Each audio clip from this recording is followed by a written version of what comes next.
And good afternoon and good evening, depending on where you are in the world. And welcome to this webinar on using geochemical fingerprinting to understand drainage rock volume in the Permian Basin.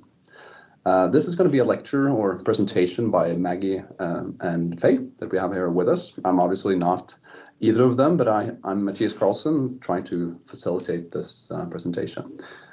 Before we get started on the actual presentation today, we'll go through a few meeting logistics.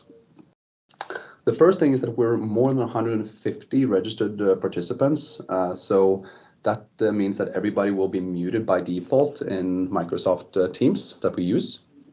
But that does not mean that you can't ask questions if you have any questions to the presenters. So if you have any questions, feel free to use the Q&A chat box to the right in the Teams menu. So that's located down here to the right. And the presentation is around 40 to 45 minutes, and then there's a Q&A session in the end where we'll go through the questions with the presenters.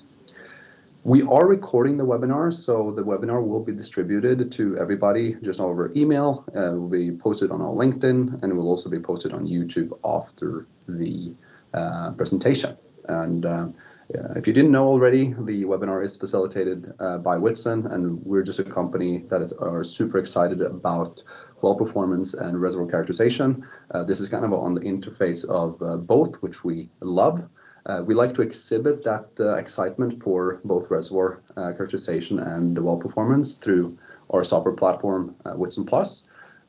And we also like to lecture on topics related to these topics throughout the year, whether it's related to our software or more theoretical things or webinars such as these.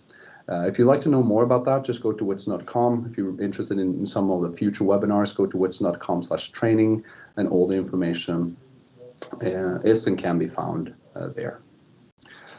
If you're in this community and would like to engage more with the different industry professionals, we really recommend you to join and apply to join for WhitCon, which is our yearly conference here in Houston. It will be 12th of October this year, someplace in downtown Houston. If you're interested in more information about this and you're excited about well performance and reservoir characterization, feel free to reach out to me for more information.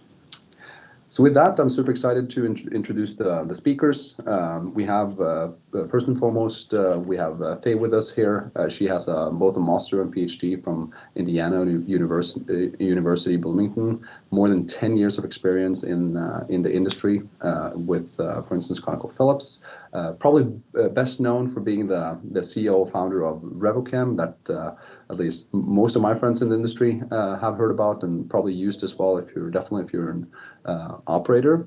And she's going to present together with Maggie Albrecht from SM Energy. She has a bachelor in chemical engineering from University of Notre Dame. More than 15 years of experience in the industry. Right now, she's a senior reservoir engineer with SM Energy. And super cool and very timely, actually, for this presentation. The topic and the presentation that she's going to present on today actually got the Best Paper Award in theme number 6 at DRUTech last year. So with that, I'll just stop sharing. I'll go ahead and mute myself, and I'll leave the floor to you, Maggie. Thank you, Matthias.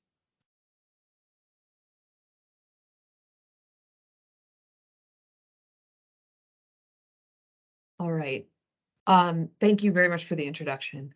So as Matthias mentioned, we recently wrote and shared 2 papers at DRUTech this past summer on tracers, geochem, and modeling. And this talk is really going to focus on how we use geochemical production allocations to help us calibrate our hydraulic fracture and reservoir simulation models. And as Matthias mentioned, I'm a chemical engineer, not a geochemist. So Faye of Revochem is really going to share some of those details on how geochemical production allocation technology works. And then I'll share the contents of the paper that leverages this technology to help us calibrate our models. And a big thank you to my co-authors, Shannon Borkart and Mark McClure, as well as a big thank you to SM Energy for supporting this work's publishing. All right, so the takeaways for this talk are going to be hopefully how we can use geochemical production allocation results to help us reduce the non-uniqueness of our hydraulic fracture and reservoir simulation models.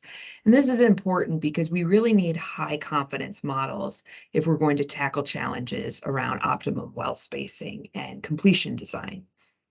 These calibrated models can capture what is called time-lapse geochemistry behavior, and that's with respect to our well spacing and operating conditions. So that was really exciting to see.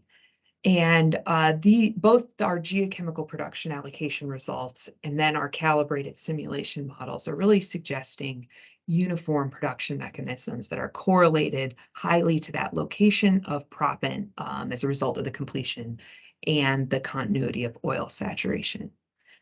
And finally, these geochemical production allocation results are consistent with other high-tier diagnostic tools, including things like distributed acoustic sensing and fluid tracers. So the contents of this presentation are going to include a context for why we model, and then some specifics on the actual hydraulic fracture and reservoir simulation models that are shared throughout this presentation in the various case studies. Then I'm going to hand things over to Faye from RevoChem to help explain the specific methods used to produce geochemical production allocations. And then I will share a series of case studies in the Midland Basin that leverage this technology before wrapping up with additional discussion and conclusions. So the figure in the middle of this page is an economic sensitivity on net present value on the y-axis versus estimated ultimate hydrocarbon recovery for unique cases of well spacing, denoted by the different points here and their shapes. And each one of these cases has a unique well spacing, fluid loading in its completion, and proppant loading. Denoted by the shapes, shading, and size of each one of these cases, respectively. And because we as operators make decisions based on economic indicators such as these and many more, this is just one example, it's really important to be able to understand and optimize these types of results using their drivers, which are namely well spacing and completion design. And we frequently turn toward reservoir simulation models to be able to do this.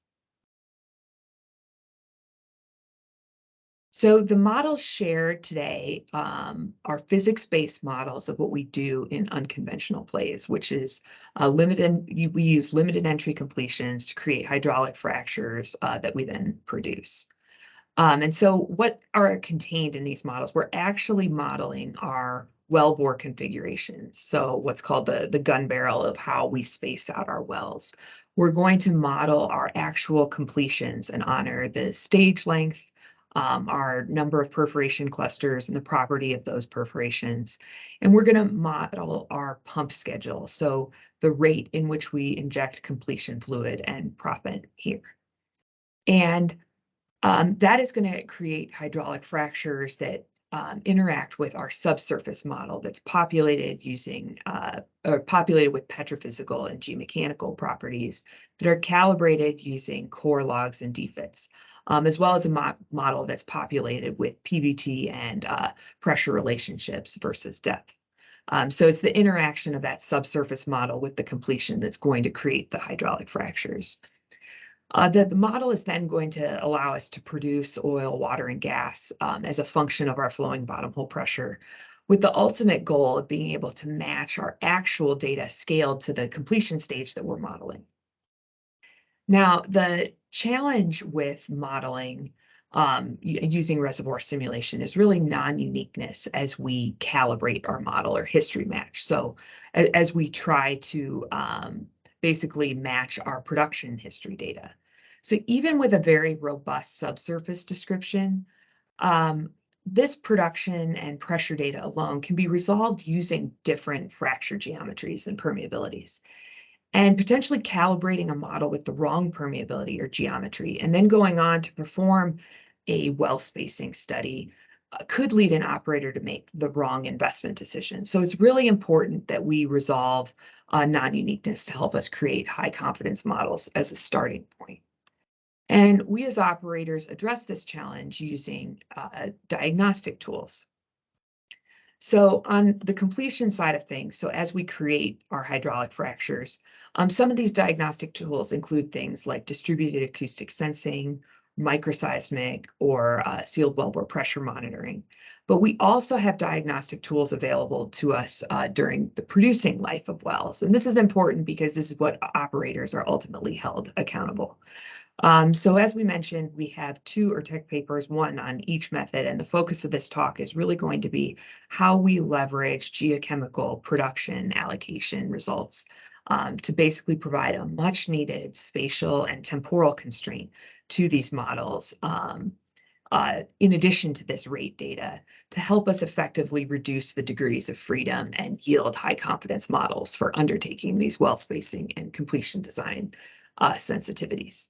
So with that, I'll hand it over to Faye to discuss this technology in detail. All right. Thank you very much, Maggie. If everyone can hear me all right, or if not, let me know. Yes. Okay, very good. Thanks.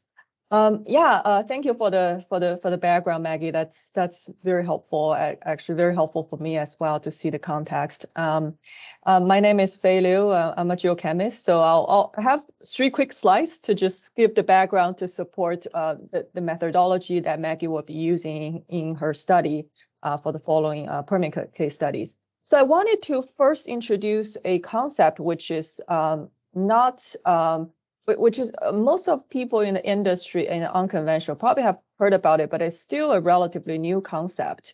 So what you see this diagram on the left is what we have been very familiarized with is stimulated rock volume, right? So that is something, when you drill unconventional well, you put a well underground, you have a hydraulic fracturing, and you generate a complicated fracture network, which we call stimulated rock volume. There are many factors impacting it, your completions and your geology, most importantly, and your mechanical properties. However, not every piece of rock that you generated would contribute to your oil, to your production. And what we are going to focus today using geochemistry data is the DRV, drainage rock volume.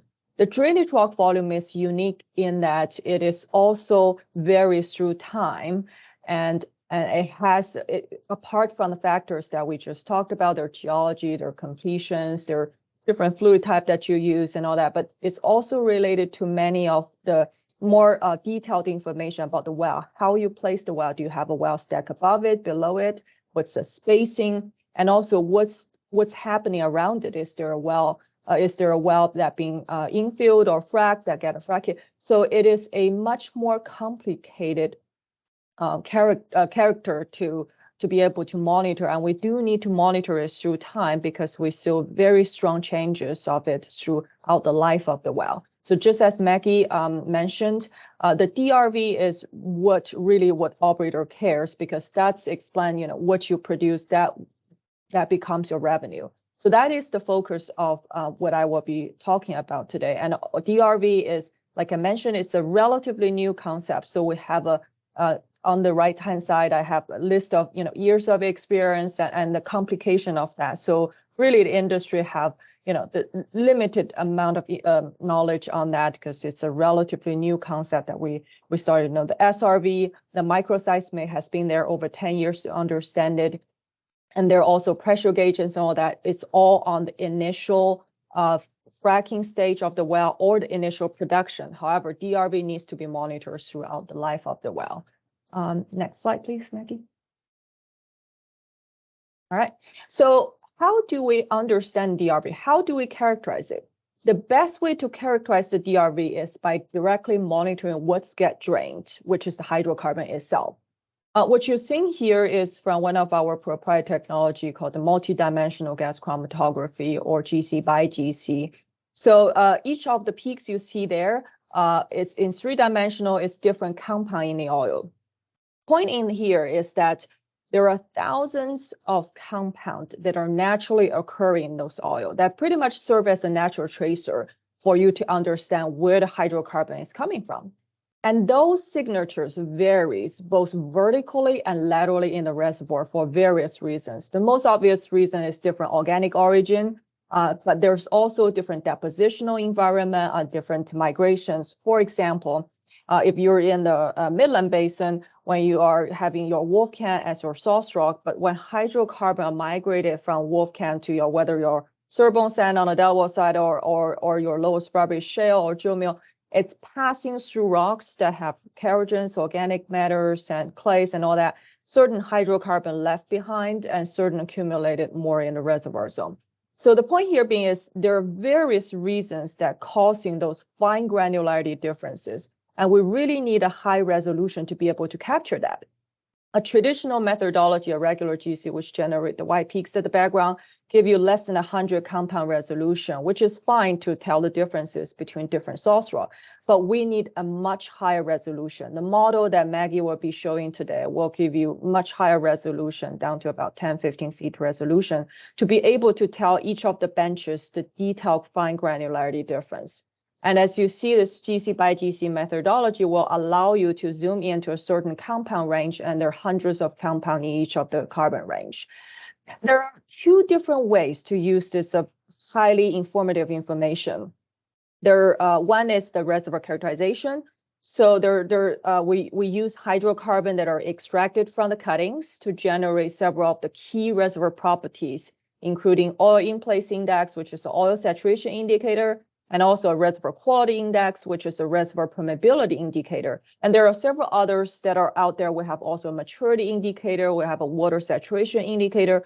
So those full suite of reservoir characterization indices are derived directly from the hydrocarbon phase, which is completely independent from petrophysical analysis, right? Petrophysics mostly analyze the rock, but also the fluid phase, but they're looking at mostly the rock side. We look at oil phase. If it's coming to agreement, then that's a very good independent line of evidence.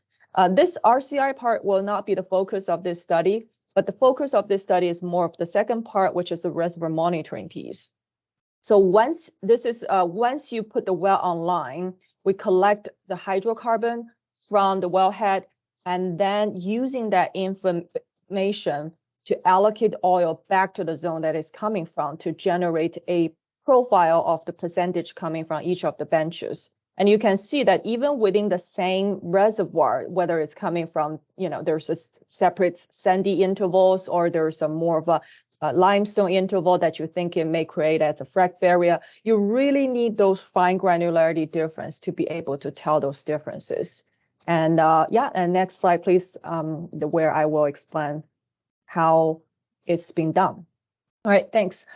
So what you're looking at here is on a high level, explain how production allocation is done. So the production using geochemistry information to do production allocation is nothing new. It started from the 80s and 90s from a group of geochemists from Chevron. They use it to trace it back of oil spill in the middle of the ocean, who should be responsible for that. After that, it's been used in lawsuit and it's been published, and most of major oil companies are adopting those for understanding essentially a alternative way for the production logging.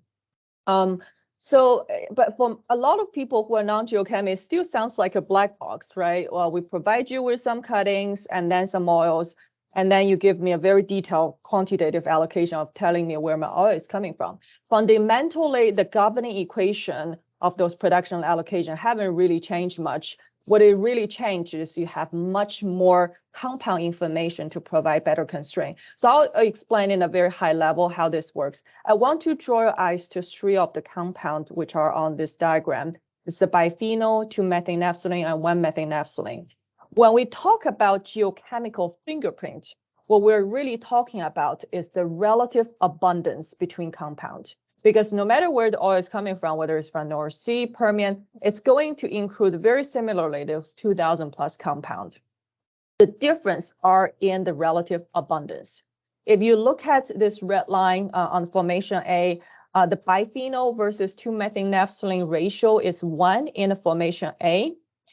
It's 0.5 in the formation B, and it's 0.2 in the formation C. So you see there's a difference clearly distinguishing between each of the formation.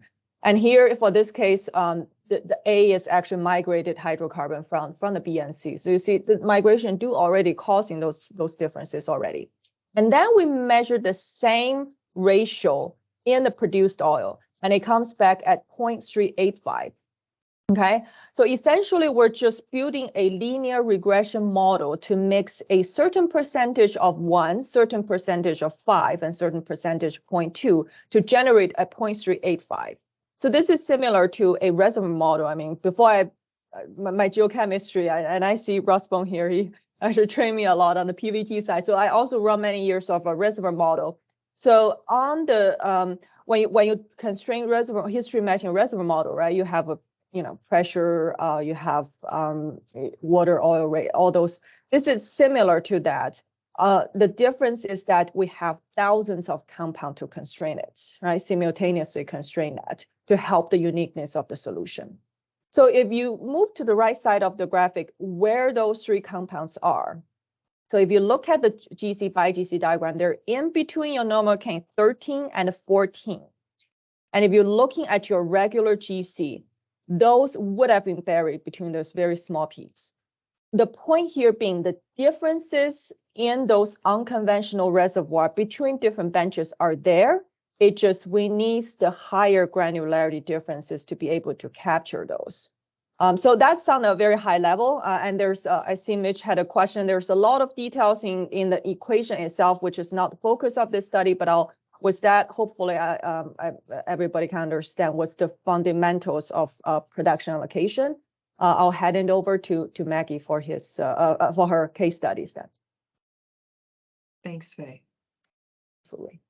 Yeah, so as Faye mentioned, we're going to be looking at now the allocations that are coming from a produced oil sample offset one of those vertical profiles where we understand the differences in the contributions, from, let's say, the Sprayberry down through the Wolfcamp. But this is shown here on the left of the page. What we're looking at are our geochemical production allocation results from one well at one given time step in blue, and our model results in purple. And we're looking at this data in terms of TVD versus that contribution from 0 to about 16%. And the challenge with viewing results in this manner is there's sometimes an appearance of mismatch between the model and our actual geochemical production allocation results. And these contributions versus depth also appear somewhat erratic, and this may give the impression of a variation in permeability.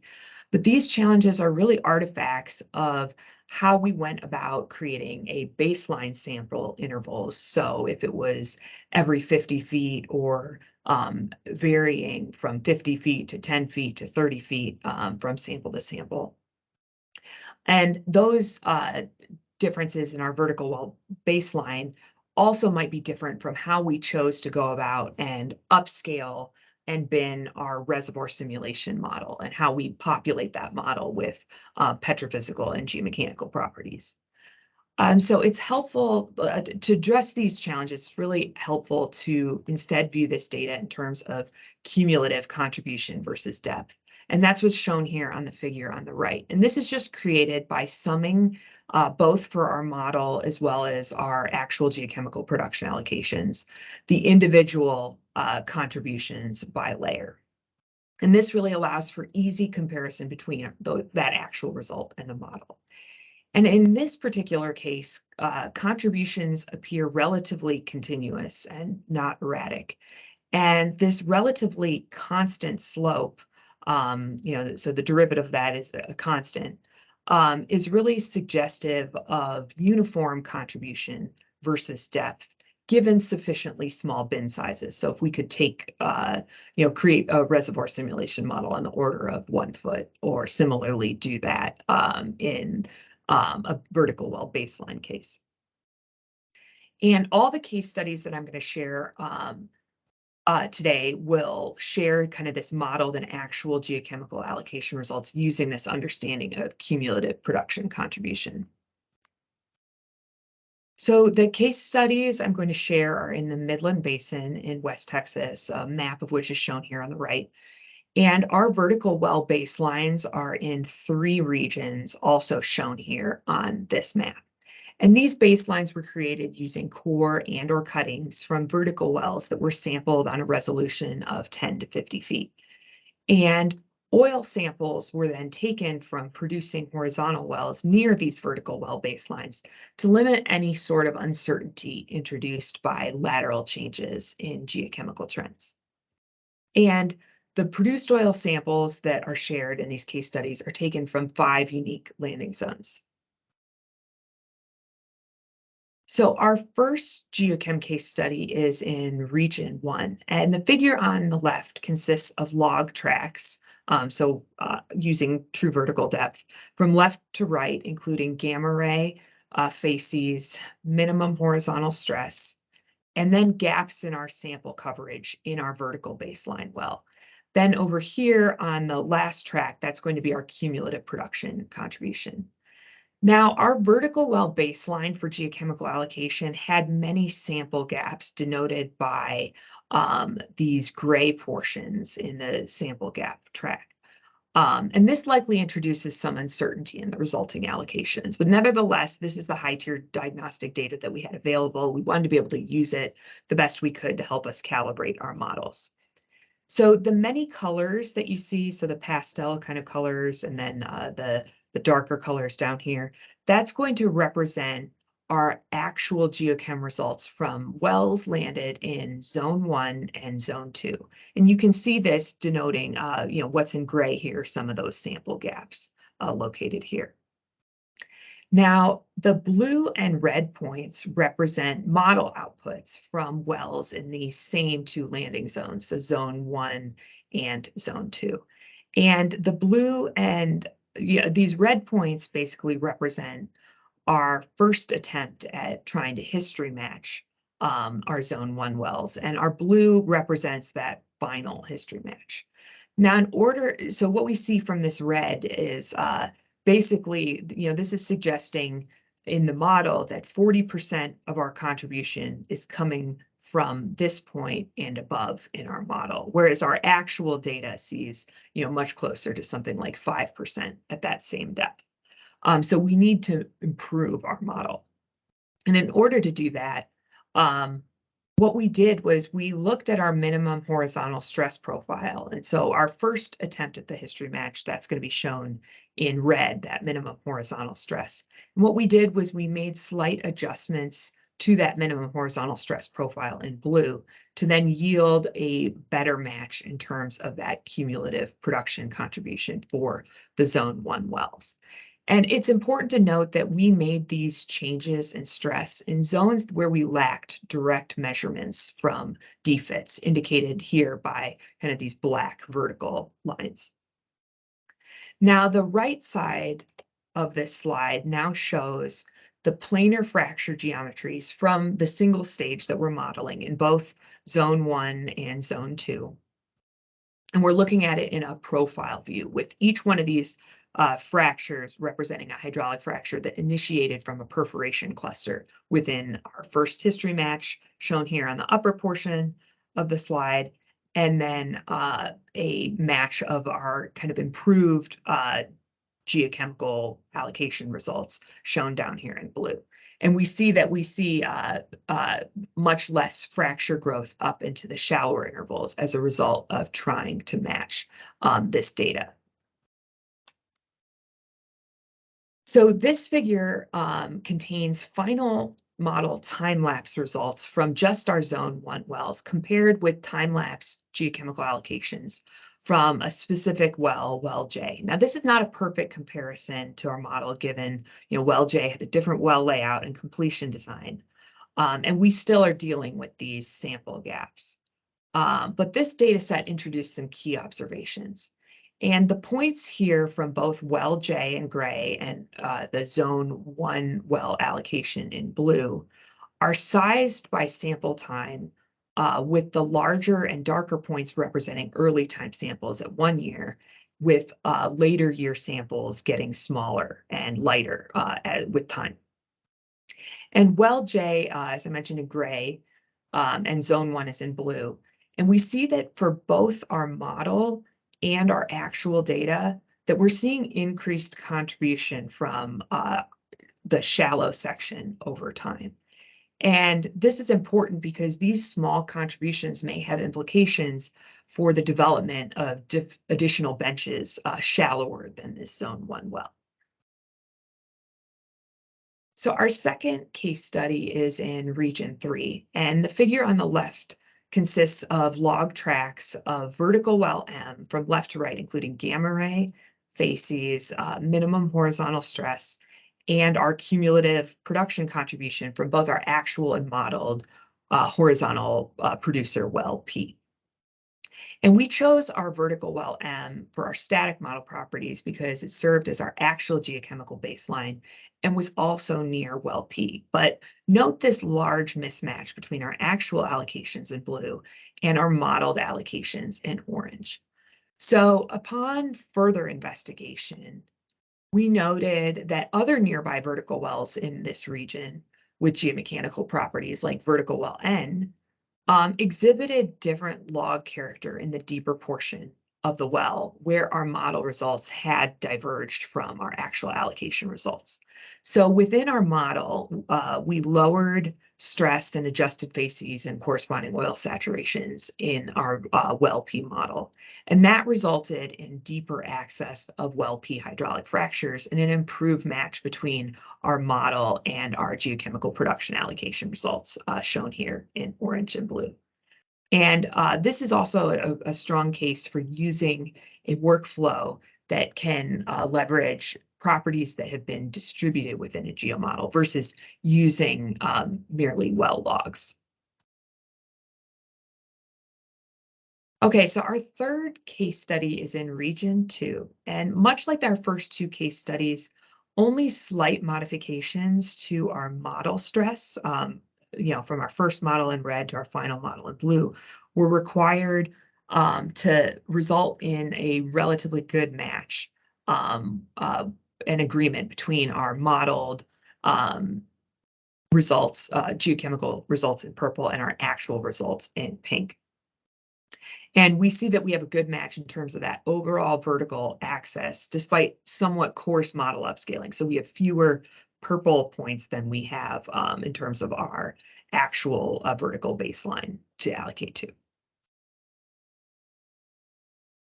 So case study 4 is going to revisit that concept of time-lapse geochem, this time in Region 2. And here we have actual time-lapse geochem results for child Y well and child Z well, which are child wells as part of a large multi-well development. And it's important to note that child Y does not have any wells located shallower, and child Z is bounded vertically with a direct stack of child Y to the shallower, as well as then a deeper well not pictured here. And once again, the time-lapse data for each of these wells is shaded and sized according to sample time, with the smaller, lighter samples representing actual allocations at 2 years. And we see from these black arrows that over time, our shallow contributions appear to be increasing with both the extent as well as the total contribution increasing in this vertically unbounded child Y. And we also see, according to these red arrows now, that the extent of production appears to be retreating for both child Y and child Z, and specifically to the same depth for both of these wells, as depicted by kind of this gray dashed arrow. Now, we had a simulation model that was calibrated using tracers that we could blind test and see how well it matched this data and model results. And that's what's shown here now in the center. And while this model has very coarse vertical upscaling, as denoted by you see fewer circles relative to the squares here, it in general exhibits that same behavior as our actual geochem of these two wells, with both increasing shallow contribution and like a retreating extent of production due to this bounding over time. Now, because we have a good model of what's happening, we can interrogate that model to really understand this behavior. So shown here on the right, we have our child Y well and child Z well, and we're looking at a single hydraulic fracture that initiated from child Z that also traverses the child Y wellbore. And within that hydraulic fracture, we're looking at the property of pressure in that fracture 2 years into production. And we see this gray dotted line that basically production is being drawn down at child Y and child Z, but we see that kind of drainage divide forming where we observe those geochemical production allocation results kind of retreating to each other. All right. So as child Z from region 2 is located in the same landing zone as the zone 1 wells from region 1, we can also compare their behavior over time.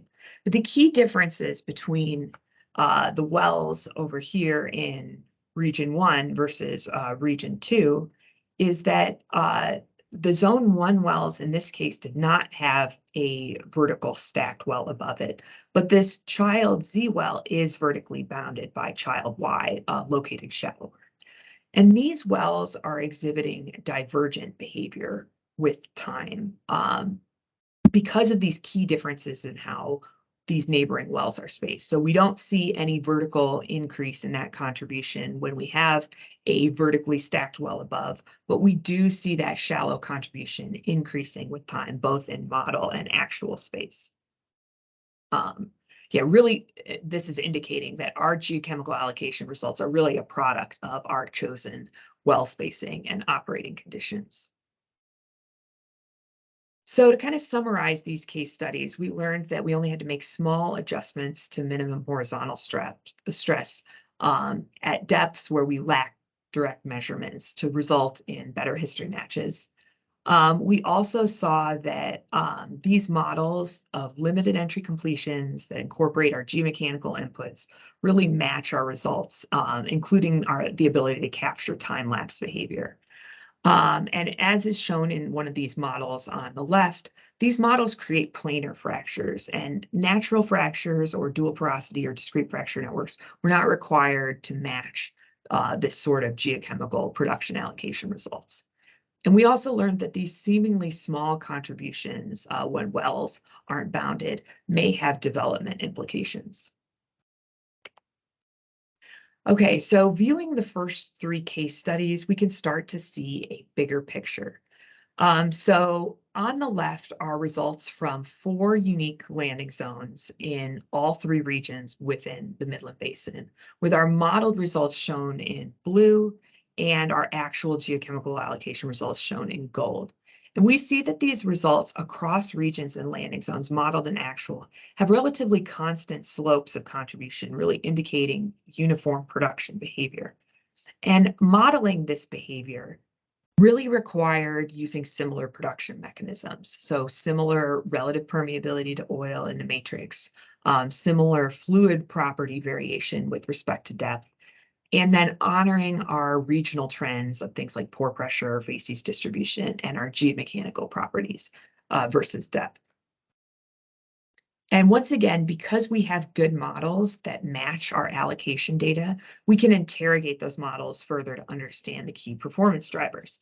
So shown here in the center of the page for each of these 4 landing zones is the modeled vertical proppant distribution in the hydraulic fractures normalized by the total mass that was injected into each well completion stage. And we see that a close relationship exists between the location of the proppant vertically and that resulting oil contribution vertically. Now, most of these wells are located in zones with relatively continuous oil saturations, perhaps less so for this region 2 well.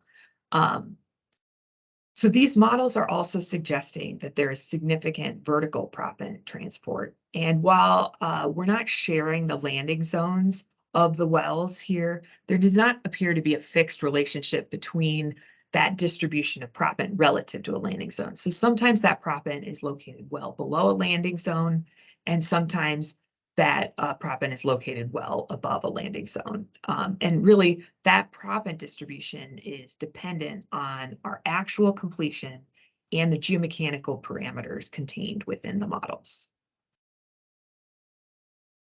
Okay, so to wrap up, I hope you saw today that we can use our geochemical production allocation results to help us constrain our hydraulic fracture and reservoir simulation models. And this really leads to better calibrated models for then going on to perform well spacing and completion design sensitivities.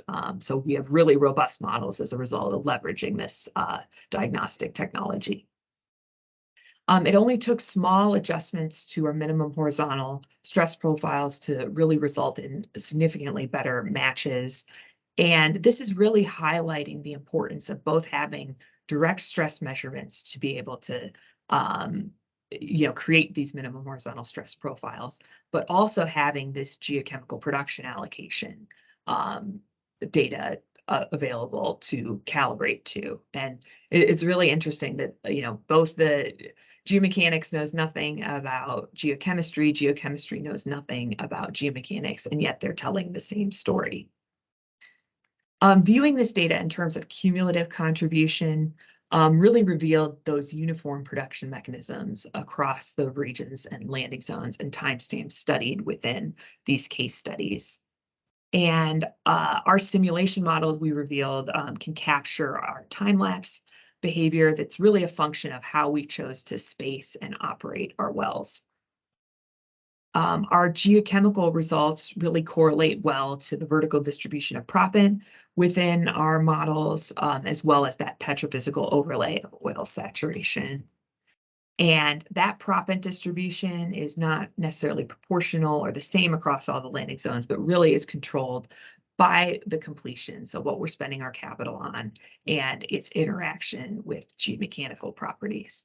And finally, the hydraulic fracture geometries that result from matching these geochemical results are additionally corroborated by DAS and chemical tracers. And so with that, Faye and I can take any questions. Excellent. Thanks so much, Maggie. That was really, really good. Also, Faye, for providing context on the technology. Definitely not my space, but definitely learned a lot here. So that was good. Just a couple of lowballer questions to get it started here, and I see we have some questions in the chat as well. But when it comes to okay, we've done all this work, all this science, and before maybe going into the study, you had some theories of what you would maybe expect to see and whatnot. So for you, Maggie, what has kind of been the biggest surprises after, before and after you've done this work for yourself in terms of, I guess, your mental model and that you can share with the community? I would say that, maybe the industry over the last 15 years as we embarked on hydraulic fracturing, I think there's been a lot of different mental models about what's going on in the subsurface. And I think from doing this work, it really, maybe not surprising, but it presented a very strong case for understanding planar fractures a lot more and how that behavior contributes to production.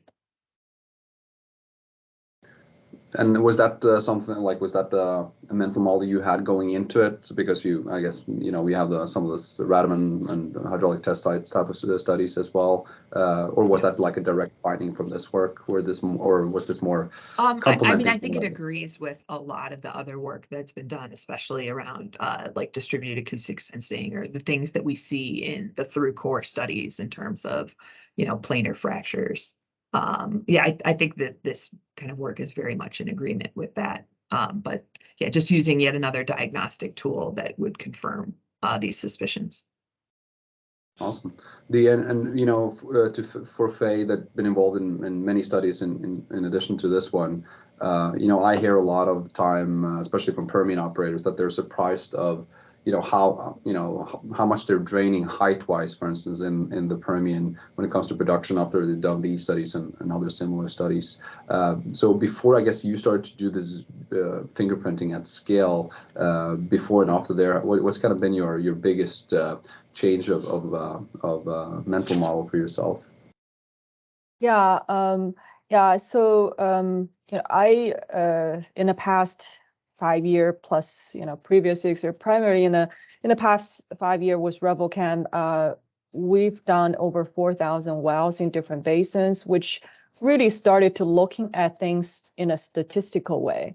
So previously, I think, all of us are biased by the data that we see. So when you see a couple of wells that you've monitored, and you could see that some company do it more of as a legacy well. They may monitor it, at the well that already been online for 3-5 years and plus, versus if you have early production, it can behave very differently. So previously, I think, when you're at one operator or certain areas, you sort of looking at data, very scattered data, which are all correct. They're not incorrect, but when you put everything together holistically, looking at different areas and wells throughout life of the well and in different benches, it really, people always ask me, is a fracture always go up, and how do I expect my, Joe Mill or Ding well to behave? It really varies so much. I mean, there's some general understanding. We actually have a paper that are coming up for the next ERTAC, where we look at data statistically. It really varies, and especially when you're looking at the DRV, not the SRV, not just how you fracture this well, depending on geomechanics and all that, but it throughout the life of the well. I mean, even within the first 2 weeks of production, we've seen drainage change up to 50% in just 2 weeks of production. So it's a really dynamic process. And last year there was another paper we published with Oxy that there's pressure gauges and they're microseismic. I mean, the key conclusion out of that is, it's in early production, everything matches each other. When you're using those diagnostic tools, think of what it represent at what time points. The microseismic is really at the time of fracking. And the pressure gauges most of the time is at the time of pop, when it just put a well online, how it's in, how well interact with each other. And tracer more of the early production. But when you're putting all those data together, and you may be getting geochemical data, later in life, or if you have it throughout life, that's even better. So when you incorporate those data, trying to also consider that key point, I think that's a lot of times when people are seeing scratching their head, it's more of each of the data is correct. It's just representing different stage of the well. So I think that's my biggest takeaway after looking at things, in a statistical way, thousands of wells in different basins, in different regions. I think that's what I really wanted to share when you're matching those, and also consider, if I'm saying that this specific Joe Mill well is behaving this way, also consider, is it standalone well? Is it bounded? Does it have, what is a different completion style? There are just many factors when you need to integrate to fully explain what you see. Yeah. Right. Maggie, have you been able to tease out any information whether most contribution is coming from the toe or the heel, or how that potentially can be changing from this type of techniques, or do you have to rely on any other type of technologies for that? So I would say that, day one, it makes sense that you're going to get more heel contribution from that, closest stage to the heel versus the toe. But I would say, as we, basically in our models, we're assuming production is proportional to the length of the completion that we're modeling. And I would say that, from what I've seen from the tracer data to over the life of the well. So yeah, not just looking at the first few months, but looking at this over years, that seems to be a valid assumption. Awesome. There was also a question here relating to from Mitch that both the model and RevelChem indicate very small contribution within the SRV question mark. Most of the production is coming from shallower portions of the well, and what is the confidence in this considering all the signal to noise ratio that appears to be small? So I would say that we can see production outside of a particular stratigraphic interval. But what we showed in terms of where the proppant is going being highly correlated then to that vertical drainage, that is very much like the kind of stimulated reservoir volume. Did I answer that question? Mitch will have to say yes or no in the chat there. I think it's important to also mention, like, it would be really nice to have this data from a horizontal, like modern completion that has produced for 30 years. But, as Faye presented, we really have a lot of this data with less than 5 years of production. So, it's important to remember that, there's a rate associated with each one of these measurements. Understand. Great stuff.